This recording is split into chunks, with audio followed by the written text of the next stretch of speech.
What Men Want. Interesting. Was it good? We'll see. Cue the music.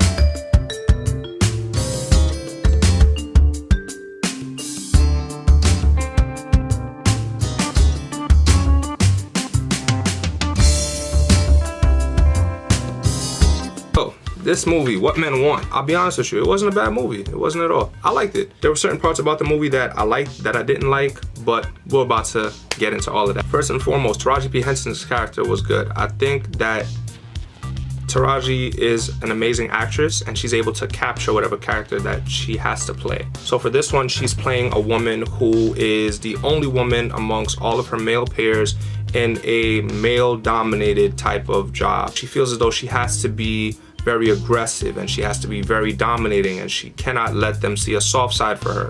So between when we first meet her to about midway through the movie, we see that she has to now grow as a person. I also liked that her assistant was her friend without actually ever being called her friend. He did things for her that an assistant doesn't have to do. Like if I have an assistant right now, right?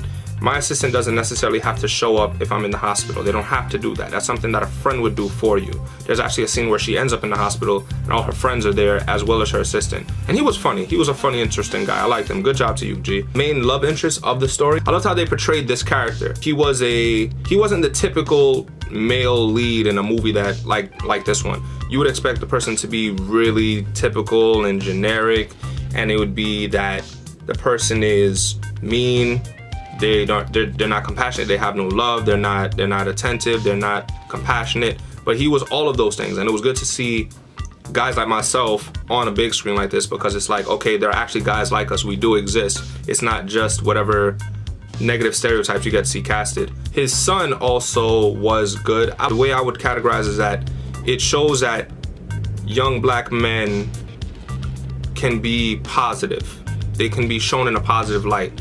You see young kids in movies, young black kids in movies, the first thing that people see is, oh, a snot-nosed child, a rude child, a disrespectful one, foul mouth, whatever. But he was a very respectful young man, and I love that they showed that about the character. I found that to be pretty dope.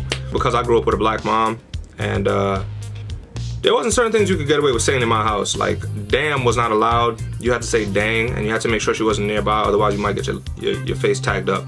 But that's just a little personal experience for me. The friends to Taraji's character, they weren't bad. I feel as though they were just more so background. They weren't as impactful to me as the psychic. And my God, is this woman hilarious. And Erykah Badu, if I ever meet you, or rather when I meet you, just know you killed it in this movie. You were hilarious every time. Every time she was on the screen, I had to pay attention. She was just hilarious. I loved her in this movie. There was somebody in the movie that I loved for being funny. Erykah Badu's character, the psychic. Tracy Morgan. Sorry, fam, I wasn't feeling it for this one. He's a funny person. He's a funny comedian, but not in this movie. Like, at one point in the movie, he said something, and nobody said anything, and I was the only person that was like, this isn't funny. I don't know if it was the writing or the directing for his character. He wasn't funny. He was not, even in scenes where he was supposed to be funny, he wasn't funny. Taraji is comedic, but she's not a comedian, so I would expect the only comedian, was he the only comedian? Hold up. Yeah, he was the only comedian. I make certain things sell a little bit better, but I wasn't really feeling him at all in this movie. I'm not gonna lie, I just wasn't. At the end of the movie, he had a heartfelt moment, and I felt that for him because he was the dad of someone important. I'm gonna try to keep the movie spoilers out, I promise. Overall, I would say this is a good movie to watch. It's a fun time. I'd pay to watch it again. That's how I'd put it. I'd pay to watch it, and if it was on like a TV movie, like a TV network, I would actually watch it again because it was that type of movie. It was fun, it was enjoyable, and the character development, especially for Taraji P. Henson's character, definitely. When we first meet her, as I described earlier, she was a very aggressive person. She was very dominating. She felt as though she had to be in control.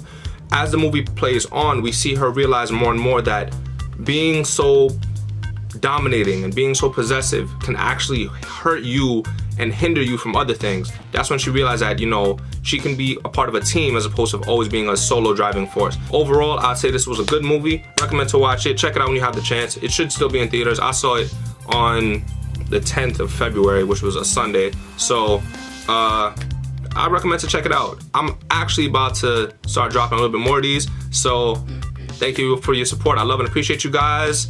As always, doses.